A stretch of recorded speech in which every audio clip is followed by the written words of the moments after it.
I'll try to cut a bit as I go along so that we can get to the end. Or I just want to get my water.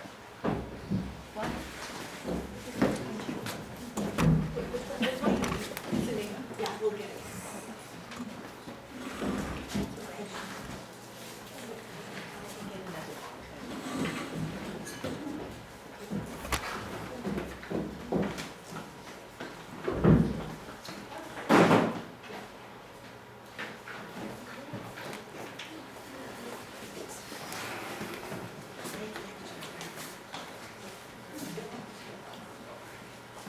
Give me a signal, Goran, if I'm close enough.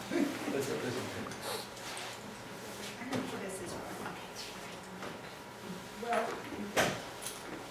I was going to try to cut this a bit as I go along because I thought I had an hour for it.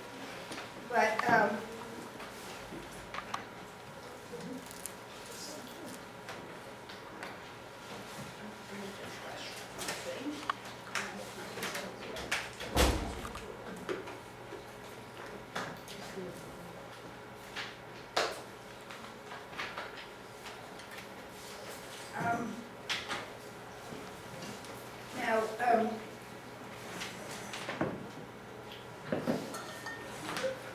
as I've said,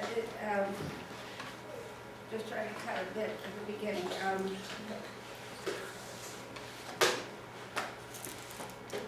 Zelica, the Creole, is both a transgressive novel and the character herself. So we're talking about both Zelica the novel and Zelica the character in the novel. But both the book and the character are intensely transgressive, and they challenged binary oppositions around which male liberals constructed their sense of political order and social stability, racial binaries, obviously, but also gender and sexual binaries as well. And Sensei did this. She challenged these standard binaries. She transgressed them and she destroyed them, basically. Not by denying or effacing difference, but not by coding difference with a veneer of sameness, as Thomas Jefferson did when he proclaimed in our Declaration of Independence that all men were created equal, but it meant only all white men. You don't get that. She, Sensei's Mulatto, challenged binaries through the very act of embodying and indeed celebrating difference, making her mulattoes multiple forms of differences, sites of resistance and disruption, indeed points of empowerment. Boldly she insisted that being different did not deprive one of rights. Multiplying conflicting identities could create newly imagined rights. And I think this is taking us back to what I was saying about Bolivar's argument in the first half of this talk. Nor to challenge binaries did one have to adhere to a coherent subjectivity. Sensei's powerful mulatto was a composite of constantly shifting and conflicting identities, the very embodiment of what we had discussed earlier, Robert Young's complex economies of agonistic matriculation. She transformed the clearly defined binaries around which liberalism built its sense of social order into jagged, disruptive patterns that interact and defy precise mapping and refuse easy deciphering. She embodied in Chateaubriand's and Carrel's words radical indeterminacy, the dissolution of the markers of certainty, a multiplicity of identities, of roles called static exclusionary subjectivities into question. She thus recalls Bolivar's insistence that the democratization of liberalism, the expansion and extension of rights, rests upon the simultaneous experience of conflicting identities, of spaces of free play. Now returning to Sensei's novel, does it provide, this is the basic question, does it provide spaces of free play? Does it permit the experience of conflicting, transgressive identities to be simultaneous. Zelica the Creole is without doubt a transgressive novel. It chooses as its subject matter the politics of race and revolution, and not any revolution, but the world's bloodiest, the Haitian Revolution, and the birth of the first modern black nation. These were far from acceptable subjects for 18th and 19th century women writers.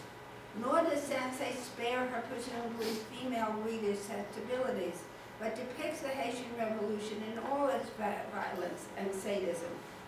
Going further, the classic liberal hero she holds forth for her readers to admire and identify with was none other than the Creole quadroon Zelica, the novel's title figure. Far from the voluptuary that male colonial writers celebrated, Zelica embodied multiple inharmonious subjectivities, simultaneously black and white, pure and caring, virile and self-reliant, a bold master of military strategy and disguises, and above all, she was intensely political. On the novel's pages, nothing is as its white U.S. readers expect it to be. Racial distinctions shatter, as do gender and sexual differences. Contradictions and inconsistencies fracture its narrative frame. Multiplicity and uncertainty constitute its world. French soldiers appear as enlightened advocates of equality and as lascivious colonizers, the economic and sexual oppressors of white Creoles and enslaved blacks alike. Confusions multiply as the novel represents slavery as inhumane and black self-governance as a chimera. Marriage as women's greatest source of happiness, and husbands as unfaithful, indifferent, or sadistic. On its pages, women assume male roles and men loll in sybaritic ease. Whites exceed the savage act of revenge for blacks. Thus, Zelica, the novel, complicates what racism would make simple, a simple binary of black and white.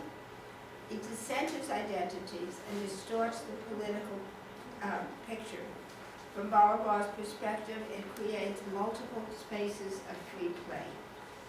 Who was this woman who chose to project liberalism's contradictions and confusions, not onto the image of a lascivious mulatto, but onto the image of a strong and self-reliant mulatto? I will spare us some of the details of Sansei herself. Suffice to say, as she grew up in revolutionary Philadelphia, right where the debates over the Declaration of Independence and the Constitution is formed, and she seemed to have taken to heart liberal promises that it made even to women. By the 1790s, she is aspiring to a writing career, and she has become the mistress of one of U.S. politicians' most controversial figures, Arbor, who was this handsome, dashing a soldier in the Revolutionary Army, the murderer or the killer of Alexander Hamilton, a good play on Broadway, and Hamilton accused Burr of having incestuous relations with his daughter, and so that was the cause of that. But Burr is also an ardent advocate of women's education and an ardent critique of slavery. And she became his mistress and throughout much of her life.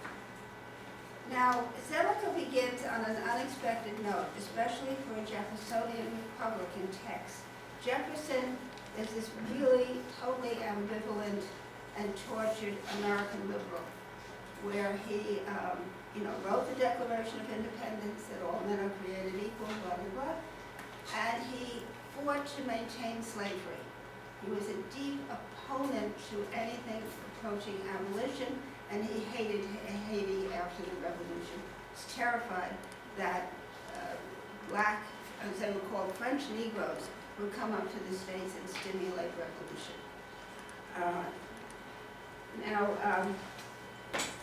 But Burr was his vice president, and it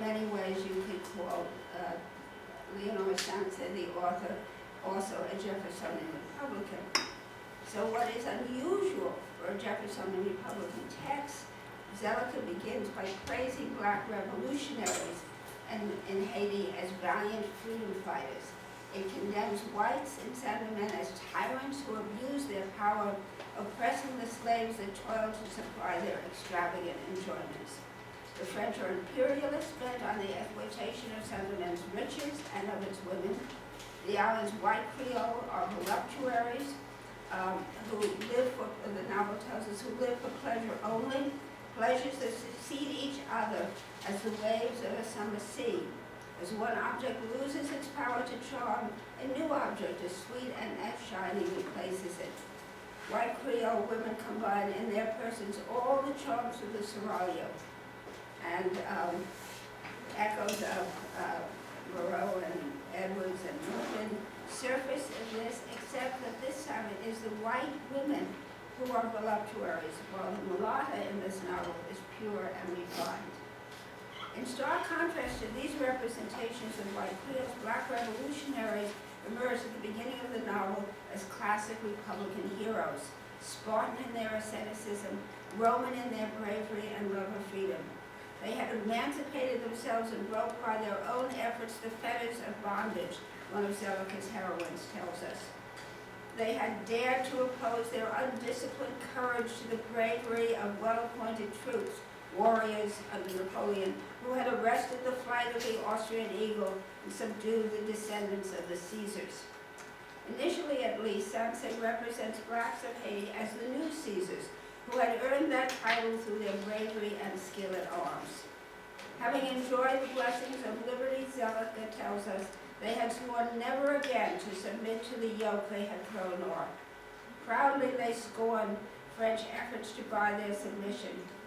As General Christophe, one of the principal leaders of the Saint-Domingue Revolution and the second leader of an independent Haiti, he, in this novel, proclaims, the people of color will never submit to the dominion of the Europeans, whilst a single arm retained power to resist it.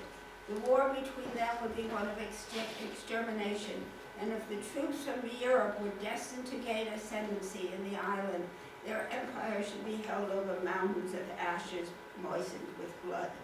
Again, this is a woman writing for women readers, so it's quite transgressive.